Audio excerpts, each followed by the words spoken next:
تاریخ کے پنوں میں نا ایک ایسا منظر ملتا ہے جو جب بھی میرے ذہن میں آتا ہے تو میں سوچنے پہ مجبور ہو جاتا ہوں۔ مطلب ایک طرف لوہے میں غرق ایک بہت بڑا دیو ہیکل جنگجو کھڑا ہے۔ جالوت۔ بالکل، جس کی تلوار کا وزن ہی مطلب عام انسانوں کے ہوش اڑا دینے کے لیے کافی ہے، اور دوسری طرف اس کے مد مقابل ایک نوجوان کھڑا ہے جس کے پاس نہ کوئی ڈھال ہے، نہ زر بختر۔ ہاں، اور نہ ہی کوئی روایتی ہتھیار ہے۔ ایسا ہی ہے، اس کے ہاتھ میں صرف ایک خلیل اور چند پتھر ہیں۔ تو بظاہر تو یہ کسی جنگ کا منظر نہیں لگتا، بلکہ ایک یقینی خودکشی معلوم ہوتی ہے نا۔ دیکھیں، پہلی نظر میں تو کوئی بھی یہی کہے گا کہ یہ خودکشی ہے، لیکن یہیں سے تو ایک ایسی داستان جنم لیتی ہے جو طاقت، عقل اور انسانی نفسیات کے سارے روایتی پیمانوں کو الٹ کر رکھ دیتی ہے۔ بالکل، اور آج کی اس گہری نشست میں ہمارا مقصد بھی یہی ہے۔ ہم حضرت داؤد علیہ السلام کی زندگی کے ان پہلوؤں پر بات کریں گے جو محض معجزات نہیں ہیں، بلکہ ان میں لیڈرشپ، وارفیئر اور انسانی ذہن کے بہترین استعمال کا ایک پورا ماسٹر کلاس چھپا ہوا ہے۔ تو چلیں اس بات کی تہیں کھولتے ہیں کہ کیسے ایک معمولی سا نوجوان چرواہا ایک پوری قوم کی تقدیر بدل دیتا ہے۔ یہ واقعی تاریخ کا ایک انتہائی دلچسپ موڑ ہے۔ عموماً ہم لوگ اس واقعے کو صرف ایک معجزے کے عینک سے دیکھتے ہیں نا؟ ہاں، زیادہ تر یہی ہوتا ہے۔ لیکن اگر ہم اس کی اسٹریٹجک گہرائی میں جائیں تو یہ بہت کچھ سکھاتا ہے۔ اس وقت بنی اسرائیل اپنے بدترین دور سے گزر رہے تھے۔ وہ جو جالوت تھا نا، وہ ان کے لیے ایک چلتا پھرتا خوف بن چکا تھا۔ اور طالوت کی فوج کی حالت بھی تو بہت خراب تھی۔ بالکل، فوج میں صرف 313 افراد باقی رہ گئے تھے۔ تو ایسے میں اس 18 سالہ نوجوان کا میدان میں آنا محض کوئی جذباتی فیصلہ نہیں تھا۔ یہاں مجھے ایک چیز حیران کرتی ہے۔ مطلب میں اکثر سوچتا ہوں کہ جب داؤد علیہ السلام میدان میں آئے تو انہوں نے جالوت کی اس بھاری بھرکم تلوار کے سامنے غلیل کا انتخاب کیوں کیا؟ یہ ایک بہت اہم سوال ہے۔ مطلب کیا یہ صرف اس لیے تھا کہ وہ غلیل چلانا جانتے تھے، یا اس کے پیچھے کوئی گہری جنگی حکمت عملی تھی؟ کیونکہ آج کل تو ہم اسے ڈیوڈ ورسز گولائت کے نام سے بس ایک محاورے کے طور پر استعمال کرتے ہیں، لیکن اصل میں وہاں زمین پر صورتحال کیا تھی؟ دیکھیں، یہ ایک کمال کی جنگی حکمت عملی تھی۔ اسے ہم آج کی ملٹری سائنس میں اسیمیٹرک وارفیئر کہہ سکتے ہیں۔ جالوت ایک انفینٹری سولجر تھا جو قریب کی لڑائی میں ناقابل شکست تھا، یعنی ہینڈ ٹو ہینڈ کمبیٹ میں۔ بالکل، لیکن اس کی طاقت ہی دراصل اس کی سب سے بڑی کمزوری تھی۔ وہ اپنی اتنی بھاری ذرا بغتے کی وجہ سے بہت سست تھا۔ دوسری طرف غلیل اس دور کا کوئی بچوں کا کھلونا نہیں تھا۔ اچھا، لوگ تو غلیل کو بس ایک عام سی چیز سمجھتے ہیں۔ نہیں، یہ قدیم دور کی آرٹلری تھی۔ ایک ماہر غلیل باز کا پھینکا ہوا پتھر کسی جدید ہینڈ گن کی گولی جتنی رفتار اور طاقت سے ہدف سے ٹکراتا تھا۔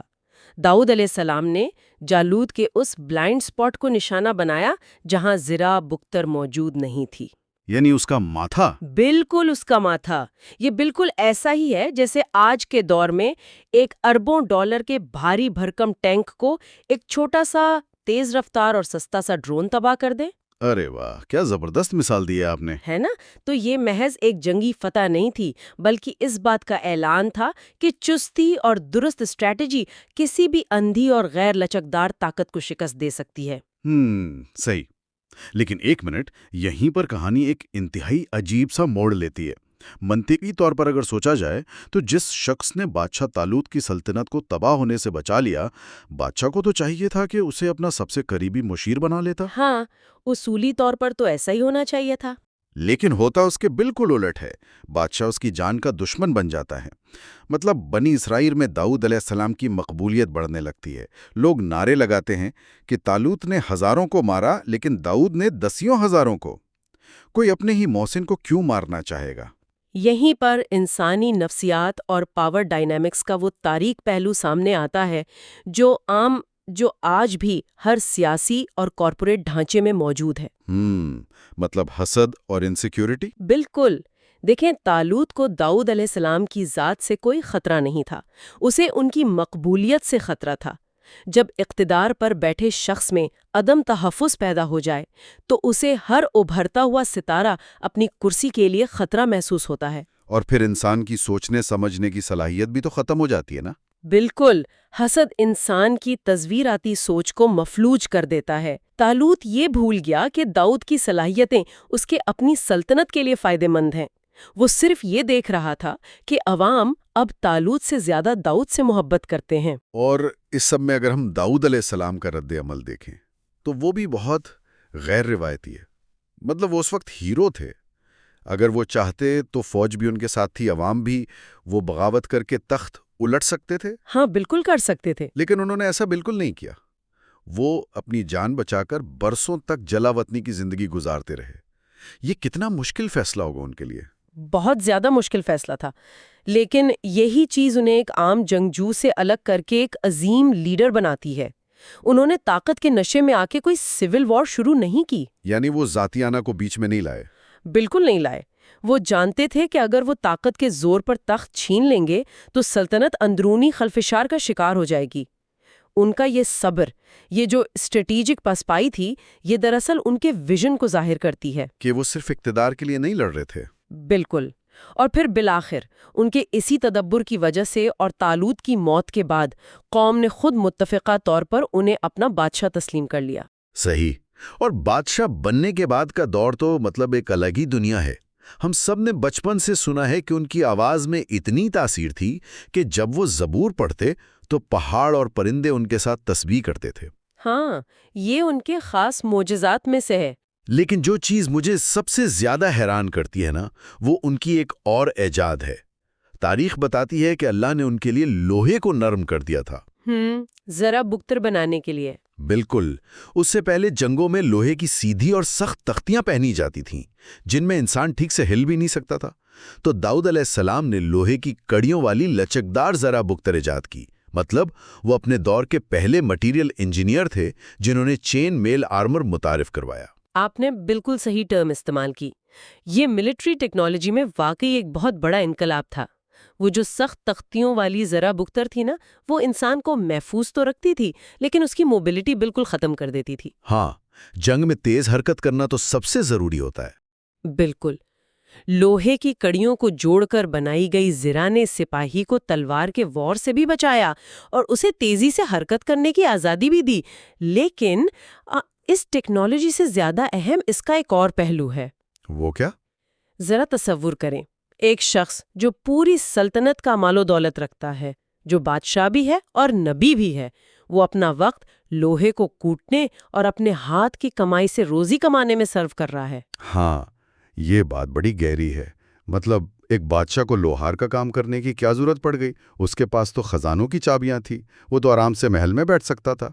یہ دراصل اقتدار کے نشے کے خلاف ایک بہت بڑی نفسیاتی ڈھال تھی۔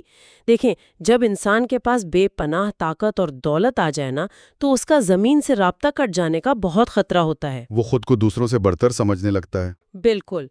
اپنے ہاتھ سے محنت کرنا، لوہا کوٹنا اور اس سے رزق حلال کمانا داؤد علیہ السلام کو اس حقیقت سے جوڑے رکھتا تھا کہ وہ ایک انسان ہے اور انہیں اللہ کے سامنے جواب دہ ہونا ہے۔ کیا کمال کا تصور ہے! مطلب خود کو زمین سے جڑے رکھنے کا اس سے بہتر طریقہ اور کیا ہو سکتا ہے؟ یہ آج کے ہر حکمراں اور لیڈر کے لیے ایک پیغام ہے کہ منصب جتنا بھی اونچا ہو جائے، انسان کو عاجزی نہیں چھوڑنی چاہیے، اور عوامی خزانے کو اپنی ذاتی جاگیر نہیں سمجھنا چاہیے۔ بالکل۔ اچھا، چونکہ ہم قواعد اور معاشرتی ڈھانچوں کی بات کر رہے ہیں، تو اس کہانی میں ایک واقعہ آتا ہے جو ظاہر تو مچھلیوں کے شکار کا ہے، لیکن اس کی گہرائی پورے معاشرے کے قانونی اور اخلاقی زوال کو بے نقاب کرتی ہے۔ آپ اصحاب السبت کی بات کر رہے ہیں، ہفتے کے دن والوں کا واقعہ؟ ہاں بالکل۔ مدین شہر کے یہ کوئی 70,000 لوگ جنہیں ہفتے کے دن شکار سے منع کیا گیا تھا، لیکن مچھلیاں صرف ہفتے کے دن ہی کثرت سے آتی تھیں، تو انہوں نے ایک ہیلا یعنی قانونی لوپ ہول نکال لیا۔ انہوں نے قانون کے ساتھ کھیلا۔ وہ جمعے کی شام جال ڈالتے اور اتوار کی صبح مچھلیاں نکال لیتے۔ مطلب تکنیکی طور پر انہوں نے ہفتے کو شکار نہیں کیا۔ یہ کتنی عجیب بات ہے۔ کسی قانون کو توڑنا چاہتا ہے لیکن وہ خود کو اخلاقی طور پر مجرم بھی نہیں ماننا چاہتا، تو وہ ایسے ہی لوپ ہولز تلاش کرتا ہے۔ انہوں نے قانون کی روح کو کچل دیا، لیکن بظاہر وہ قانون کے الفاظ پر عمل کر رہے تھے۔ لیکن اس واقعے کا جو حصہ مجھے سب سے زیادہ الجھاتا ہے نا، وہ اس کی سزا کا طریقہ کار ہے۔ وہاں معاشرہ 3 حصوں میں بٹ گیا تھا۔ بالکل، 3 گروہ بن گئے تھے۔ ایک وہ جو یہ ہیلا کر کے شکار کر رہے تھے، دوسرے وہ جنہوں نے خود کو اس گناہ سے دور رکھا، شکار نہیں کیا لیکن وہ خاموش رہے، اور تیسرے گروہ سے کہتے رہے کہ تم ان ظالموں کو کیوں سمجھاتے ہو جنہیں ہلاک ہونا ہے۔ اور تیسرا گروہ وہ تھا جس نے باقاعدہ آواز اٹھائی اور انہیں منع کیا۔ ہاں، یہ تیسرا گروہ بہت اہم ہے۔ لیکن جب عذاب آیا اور نافرمانوں کو بندروں میں تبدیل کر دیا گیا تو حیرانی کی بات یہ ہے کہ وہ خاموش رہنے والا دوسرا گروہ بھی ان کے ساتھ ہی عذاب کا شکار ہوا۔ انہیں کیوں سزا ملی؟ انہوں نے تو شکار نہیں کیا تھا نا۔ یہیں سے تو معاشرتی اخلاقیات کا ایک انتہائی سخت اصول وضع ہوتا ہے۔ ہم اسے آج کی زبان میں پیسو مورالٹی اور ایکٹیو مورالٹی کہہ سکتے ہیں۔ اچھا، اس کو تھوڑا اور واضح کریں۔ دیکھیں، دوسرا گروہ یہ سمجھ رہا تھا کہ اگر ہم ذاتی طور پر نیک ہیں اور قانون نہیں توڑ رہے تو ہم محفوظ ہیں، لیکن جب ایک معاشرے میں اجتماعی طور پر قانون کی دھجیاں اڑائی جا رہی ہوں تو وہاں محض خود نیک رہنا کافی نہیں ہوتا۔ مطلب برائی پر خاموش رہنا بھی جرم ہے۔ بالکل، ظلم یا برائی کو دیکھ کر خاموش رہنا دراصل اس برائی کی خاموش حمایت ہے۔ ان خاموش رہنے والوں نے معاشرے میں اپنا وہ کردار ادا نہیں کیا جو انہیں کرنا چاہیے تھا۔ کہ صرف تیسرا گروہ بچایا گیا پھر؟ ہاں، صرف تیسرا گروہ بچایا گیا کیونکہ انہوں نے برائی کے خلاف باقاعدہ مزاحمت کی۔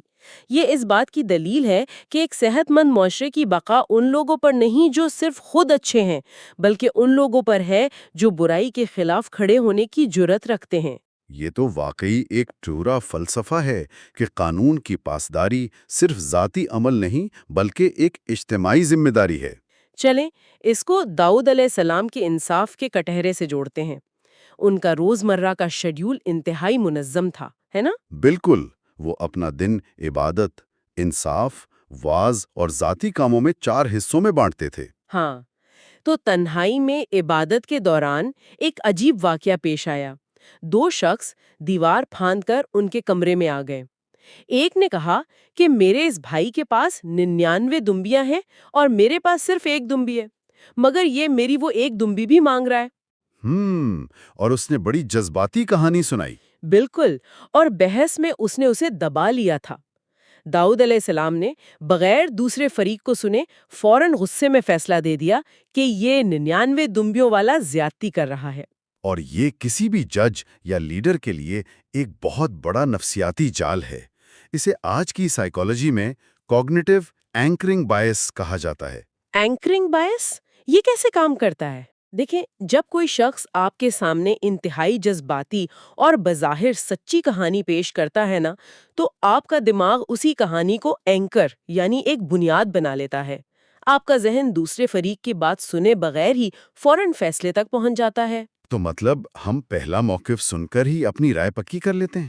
بالکل، داؤد علیہ السلام جو ایک نبی اور اتنے عظیم منصف تھے، وہ بھی فوراً سمجھ گئے کہ یہ اللہ کی طرف سے ان کے انصاف کے عمل کی آزمائش تھی۔ انہوں نے فوراً سجدے میں گر کر توبہ کی۔ یہ بات میرے لیے بہت حیران کن ہے کہ ایک عظیم حکمران اور نبی تسلیم کر رہا ہے کہ اس سے فیصلہ کرنے میں جلد بازی ہوئی، اور یہ صرف ایک بار نہیں ہوا نا، ایک اور بھی تو مشہور واقعہ ہے۔ آپ وہ کھیت والے واقعے کی بات کر رہے ہیں؟ ہاں، جہاں رات کے وقت کچھ بکریوں نے ایک شخص کا سارا کھیت اجاڑ دیا تھا۔ داؤد علیہ السلام نے کھیت کے نقصان کا اندازہ لگایا اور فیصلہ دیا کہ کھیت والے کو نقصان کے بدلے وہ بکریاں دے دی جائیں۔ فیصلہ بظاہر بالکل ٹھیک تھا۔ بالکل، اس میں کوئی ناانصافی نہیں لگ رہی تھی، لیکن ان کے بیٹے سلیمان علیہ السلام جو اس وقت ابھی جوان تھے، انہوں نے ایک مختلف حل پیش کیا۔ انہوں نے کہا کہ بکریاں عارضی طور پر کھیت والے کو دی جائیں تاکہ وہ ان کے دودھ اور اون سے فائدہ اٹھائے، اور بکریوں کا مالک اس دوران اس اجڑے ہوئے کھیت میں محنت کرے اور اسے دوبارہ ہرا بھرا کرے۔ بالکل، اور جب کھیت اپنی اصل حالت میں آ جائے تو بکریاں ان کے مالک کو واپس کر دی جائیں۔ اب یہ بات کتنی زبردست ہے کہ داؤد علیہ السلام نے فوراً اپنے بیٹے کا فیصلہ خوشدلی سے قبول کر لیا اور اسے نافذ بھی کر دیا۔ یہ لیڈرشپ میں ایگو یعنی اپنی انا کو ختم کرنے کی سب سے خوبصورت مثال ہے۔ ذرا سوچیں، آج کے دور میں اگر ایک سی ای او یا حکمران کوئی فیصلہ کر لے تو کیا وہ کبھی مانے گا کہ اس کے کسی جونیئر کا آئیڈیا اس سے بہتر تھا؟ کبھی نہیں، وہ تو اپنی بات پر اڑا رہے ہیں۔ بالکل، داؤد علیہ السلام کا یہ عمل ہمیں بتاتا ہے کہ اصل حکمرانی یہ نہیں کہ آپ ہر وقت 100% درست ہوں، بلکہ اصل حکمرانی یہ ہے کہ جہاں سے بھی بہترین مشورہ اور زیادہ متوازن حل ملے اسے بغیر کسی انا کے قبول کر لیا جائے۔ یہ بہت بڑی بات ہے۔ اور آپ کو پتہ ہے، حضرت علی رضی اللہ عنہ کا ایک قول ہے کہ اگر کوئی داؤد علیہ السلام کے اس 99 دمبیوں والے واقعے کو کسی عام اخلاقی برائی کے قصے کے طور پر پیش کرے گا تو اسے 160 کوڑے مارے جائیں گے۔ اچھا، اتنی سختی؟ ہاں، کیونکہ یہ واقعات کسی گناہ کے نہیں ہیں، یہ انسانی حدود، ایک لیڈر کے احتساب اور عدل کے نظام کو بہتر بنانے کی اعلیٰ ترین مثالیں ہیں۔ صحیح، اور اس عدل اور دنیاوی ذمہ داریوں کے ساتھ ان کی ذاتی عبادت کا روٹین دیکھیں۔ میں تو اس روٹین کے اس کے ریاضیاتی اور حیاتیاتی پہلو پر حیران ہوں۔ وہ رات کا آدھا حصہ سوتے، پھر 1/3 جاگ کر عبادت کرتے۔ اور پھر رات کے آخری چھٹے حصے میں دوبارہ سو جاتے۔ ہاں، تاکہ فجر کے وقت بالکل تازہ دم اٹھ سکیں۔ اس کے علاوہ ایک دن روزہ رکھنا اور ایک دن چھوڑنا۔ جب ہم جدید سائنس میں پولی فیزک سلیپ اور انٹرمیٹنٹ فاسٹنگ کے فوائد پڑھتے ہیں تو عقل دنگ رہ جاتی ہے۔ یہ تو انسان کی جسمانی اور روحانی برداشت کا ایک انتہائی جدید ماڈل لگتا ہے۔ بالکل ایسا ہی ہے۔ یہ انسانی جسم کی فزیولوجی کی گہری سمجھ کو ظاہر کرتا ہے۔ دیکھیں، مسلسل جاگنا یا مسلسل روزے رکھنا انسان کو جلا کر راکھ کر دیتا ہے، جسے ہم آج برن آؤٹ کہتے ہیں۔ ہاں، انسان تھک ہار کر سب چھوڑ دیتا ہے۔ بالکل۔ نیند کو اس طرح حصوں میں بانٹنا، خاص طور پر آخری چھٹے حصے میں سونا، انسان کو گہری نیند سے نکل کر ہلکی نیند کی حالت میں لاتا ہے، جس سے وہ اگلی صبح انتہائی چاقو چوبند اٹھتا ہے۔ اور اسی طرح ایک دن روزہ رکھنا اور ایک دن کھانا۔ ہاں، یہ جسم کے میٹابولزم کو انتہائی متحرک رکھتا ہے۔ جب ایک صحابی نے مسلسل روزے رکھنے کی ضد کی تھی نا، تو نبی کریم صلی اللہ علیہ وآلہ وسلم نے روزہ داؤد کو ہی سب سے متوازن طریقہ قرار دیا تھا۔ یہ سکھاتا ہے کہ روحانیت کا مطلب جسم کو سزا دینا نہیں ہے، بلکہ جسم اور روح کے درمیان ایک توازن قائم کرنا ہے۔ بالکل، ایک ایسا توازن جسے آپ دہائیوں تک برقرار رکھ سکیں۔ اور انہوں نے اسے دہائیوں تک برقرار بھی رکھا۔ 40 سال تک ایک عظیم الشان سلطنت پر حکومت کی، یروشلم کو اپنا دارالحکومت بنایا اور 100 سال کی بھرپور زندگی گزاری۔ لیکن اس کہانی کا اختتام بھی نہ اس کے آغاز جتنا ہی حیران کن ہے۔ ان کی وفات کا وقت؟ ان کے آخری ایام کا ایک واقعہ ملتا ہے کہ وہ جب بھی گھر سے باہر جاتے تو احتیاطاً گھر کے تمام دروازے سختی سے بند کر کے جاتے تھے۔ لیکن ایک دن وہ واپس آئے تو دیکھا کہ گھر کے عین بیچ میں ایک شخص کھڑا ہے۔ انہوں نے حیرت سے پوچھا، دروازے بند تھے، تم کون ہو اور اندر کیسے آئے؟ اور اس شخص کا جواب کیا تھا؟ اس نے کہا، میں وہ ہوں جو بادشاہوں سے نہیں ڈرتا اور کوئی دروازہ مجھے اندر آنے سے نہیں روک سکتا۔ داؤد علیہ السلام فوراً صورتحال کو سمجھ گئے اور بغیر کسی خوف کے فرمایا، تو پھر تم موت کے فرشتے ہو، خوش آمدید۔ ارے واہ! یہ وہ لمحہ ہے جہاں دنیاوی طاقت اور اختیار کا سارا طلسم ٹوٹ جاتا ہے۔ ذرا غور کریں، ایک ایسا شخص جس کی طاقت کا یہ عالم تھا کہ اس نے ہوا میں اڑتے پرندوں اور پتھر کے پہاڑوں کو اپنے ساتھ تسخیر کر لیا تھا، جس کے ہاتھ میں لوہا موم بن جاتا تھا۔ بالکل۔ جب اسے پتا چلتا ہے کہ وقت ختم ہو گیا ہے تو وہ مکمل تسلیم و رضا کا مظاہرہ کرتا ہے۔ کوئی مزاحمت نہیں ہوتی، کوئی خوف نہیں ہوتا۔ یہ اس بات کا ثبوت ہے کہ داؤد علیہ السلام کی اصل طاقت ان کی ذرا بختر یا ان کی سلطنت نہیں تھی، بلکہ ان کا وہ کامل یقین تھا۔ ہاں، وہی یقین جو ایک 18 سالہ چرواہے کی حیثیت سے میدان جنگ میں جالوت کے سامنے تھا، اور وہی یقین 100 سال کی عمر میں موت کے فرشتے کے سامنے بھی موجود تھا۔ کیا زبردست سفر تھا یہ، ایک چرواہے سے لے کر تاریخ کے عظیم ترین حکمرانوں میں سے ایک بننے تک کا سفر۔ اس گفتگو کو سمیٹتے ہوئے ایک سوال ذہن میں ابھرتا ہے جو ہمیں آج کی اس تیز رفتار دنیا میں رک کر سوچنے پر مجبور کرتا ہے۔ ضرور شیئر کریں۔ داؤد علیہ السلام کے پاس دنیا کی ہر طاقت تھی، بے پناہ مال تھا اور ایک ایسی سلطنت تھی جس کی مثال نہیں ملتی، لیکن انہوں نے اس طاقت کو کبھی اپنا غرور نہیں بننے دیا۔ انہوں نے اپنے اختیار کو ہمیشہ عدل اور احتساب کے تابع رکھا۔